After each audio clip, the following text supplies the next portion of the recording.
So the Venetoclax combinations are obviously a very highlight of the ASH meeting and looking at time-limited duration of therapy. We talked a little bit about some of the ibrutinib toxicities, but let's talk a little bit about Venetoclax.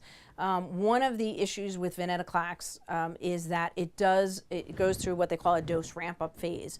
So the drug needs to be administered 1 week, 20 milligrams, 50 milligrams, 100 milligrams, 200, and 400. So it's a 5-week ramp-up, and it's oral. However, the reason why it's a ramp up is because in some of the initial studies, there was a significant degree of what they call tumor lysis syndrome. So as the patient's leukemia cells are dying, they obviously can play havoc with the electrolytes and the kidney function, and obviously that can lead to cardiac arrhythmias and death.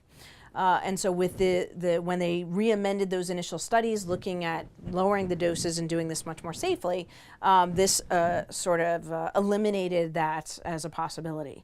Now, how do we do this in practicality? So patients who have bulky disease, so bulky disease being lymph nodes or organomegaly, but lymph nodes over 5 centimeters, or if they have a very elevated white count, those are considered high-risk individuals, so white count over 25,000.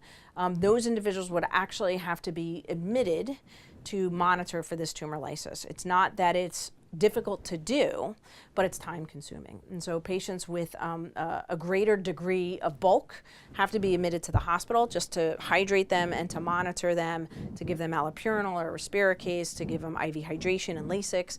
And then you have to be monitored for a few days depending upon what their electrolytes did in response to therapy. And you'd have to do that every week when you dose ramped up. That can be a little bit of a challenge for folks in the community.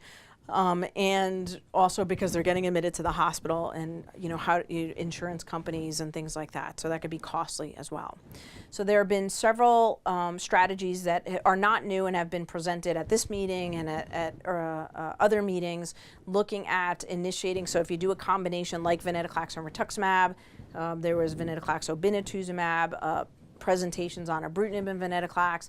If you start the other agent first, you can debulk patients, and so their disease burden goes down.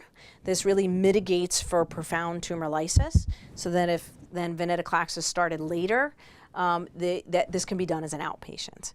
There's still many of these protocols are still looking at being careful, so the patient will still come as an outpatient every week to dose ramp up, but they don't have to get admitted to the hospital that way. And so it makes it much more easier because then the patient comes to the clinic, they start their next dose, you check their electrolytes, then they can be checked again the next day, making sure that they're okay and that they don't need additional hydration. But then it's all outpatient driven.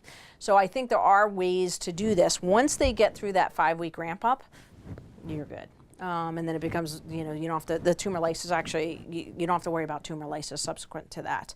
There are other side effects of Venetoclax, such as neutropenia and some cytopenias that you need to be aware of, and that can be managed as well. But it's really, I think, the dose ramp-up phase that has, probably a little bit of a management issue for folks in the community and oncologists, depending upon their ability to get same-day labs and be able to respond to those abnormalities if they need to in a quick and timely fashion. And I think that is one of the issues that may come up to preclude the use of Venetoclax until they smooth out some of those issues. But again, I think time and experience, it is not difficult to do. It is not difficult to manage this at all, but you just need to have a forum that you could do this so you do this safely for patients and make it easier for them, more convenient, but making sure you're not missing, causing a problem by missing those labs. They are important to get.